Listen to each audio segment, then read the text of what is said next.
Vienna, Austria, August 1865.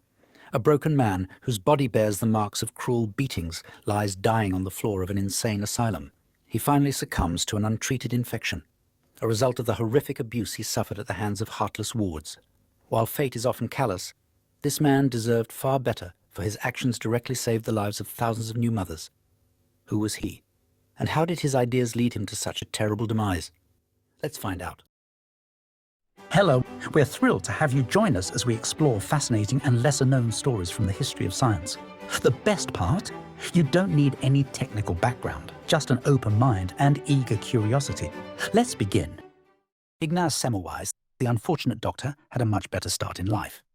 Born in Hungary in 1818 to successful parents of German descent, little is known about his childhood. He began study of law at university in 1837, but switched to medicine. He specialized as an obstetrician, graduating in 1844. 2 years later, in 1846, Semmelweis joined the Vienna General Hospital, where he practiced in one of its 2 maternity wards.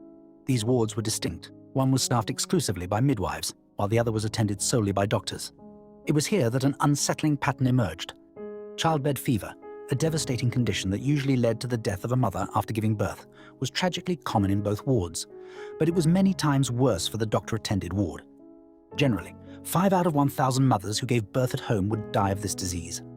Unfortunately, this number could be 10 to 20 times higher when a woman gave birth at a hospital.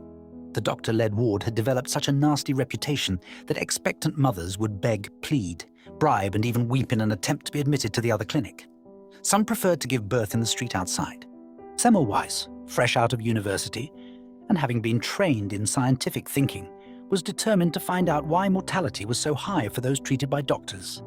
He began to study the different conditions in each ward to see if he could ascertain what might account for the high variance.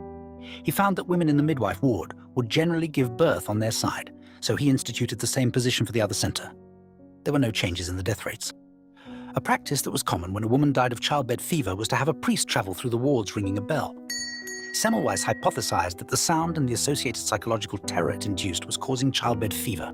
He suggested the priest no longer ring any bell and only visit the area where a mother had died so as not to startle anyone else. Once again, there were no changes in the mortality rate. Semmelweis was stumped until an unfortunate accident took the life of his friend and fellow physician, Jakob Koliczka. While performing an autopsy, a student had accidentally poked Dr. Koliczka with a scalpel that had just been used to cut a cadaver. The seemingly minor cut became infected, and he died. Semmelweis was in Venice at the time and wasn't able to say goodbye to his friend and colleague. However, the autopsy of Jakob Koliczka showed that his symptoms mirrored those of many of the women who died of childbed fever. Childbed fever is a nasty end made worse by the fact that victims were mothers who often left behind newborn children. The disease resulted in fevers, extreme pain, unpleasant discharges, and ultimately death. The connection between his friend's demise and childbed fever inspired an idea. What if the doctors were spreading the disease by going from autopsies to delivering babies without using gloves or even washing their hands? He made it a requirement that all doctors clean their hands with chlorinated lime before going into the delivery room. He chose that chemical because it removed the stench of cadaverous material, and he reasoned that it must neutralize whatever was causing the affliction. Almost immediately, the mortality rate dropped by a factor of 10. Semmelweis had done it.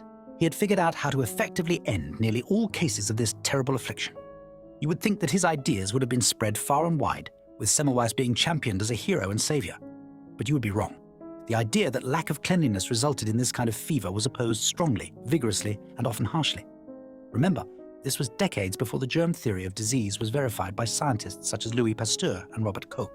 Many ideas regarding the nature of illnesses were thrown around, and the concept that childbed fever was caused by poor hygiene amongst the doctors wasn't immediately accepted. The fact that this illness occurred even when no doctors were present was used to counter Semmelweis' hypothesis.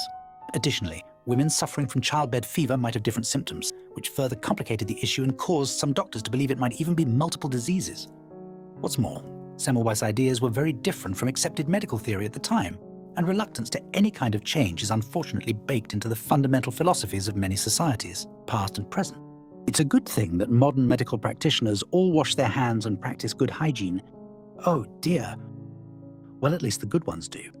Ignaz Semmelweis tried as hard as he could to get others to listen and adapt his methods, but lamentably his ideas often fell on deaf ears. New mothers continued to die of a preventable ailment. Due to his temperament, he often found himself in heated arguments in which strong and undiplomatic words were thrown around. Many doctors were offended by the idea that they could be causing the illnesses. In the words of American physician Charles Meigs, "A gentleman's hands are never dirty." When his term at the clinic expired, he left Vienna, due to his increasing frustration with the local medical establishment. He moved to Pest, where he was put in charge of obstetrics in a small hospital where childbed fever was prevalent. By 1851, within a year, he had nearly eliminated the malady. In spite of his amazing record of saving lives, the establishment medical community thought his ideas to be at best naive and at worst quackery. Some extremely prominent physicians, including individuals who made major contributions to medicine, opposed his findings. Harsh exchanges of words often occurred between the revolutionary doctor and the establishment, and his reputation suffered. Semmelweis began to spiral into depression. His drinking steadily became worse, and his outbursts against enemies and friends became more vitriolic. Some have suggested that this may have been early-onset dementia or untreated syphilis contracted from treating a patient. Regardless, we think that his warped mental state was ultimately a result of knowing that a change in hygiene practice could save mothers from a horrible death, and nobody believed him. He shouted truth into a void of ignorance and heard only laughter. By 1865, his behavior had become so erratic his friends and family conspired to have him institutionalized. Against his will, he was forced into a madhouse. In those days, mental health care was primitive and barbaric.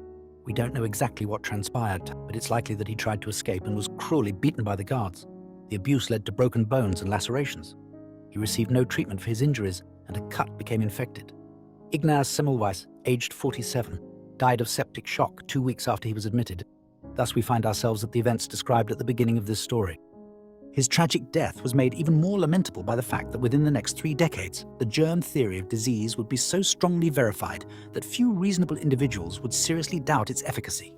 It turns out that childbed fever is caused by bacteria such as Streptococcus pyogenes, and was in fact being transmitted by doctors who foolishly went straight from handling dead tissue with their bare hands to delivering babies. Currently, maternal mortality is less than 14 deaths per 100,000 in the developed countries. Our heroic doctor did not receive proper recognition during his life, but after his death his ideas became widespread. His innovations related to hand washing became medical practice, and he was honored with recognition, status, and even statues. However, the tribute that would have brought him the greatest pride was the title he earned posthumously: Savior of Mothers. If you enjoyed this video, please like, subscribe, comment, and share. It's really appreciated.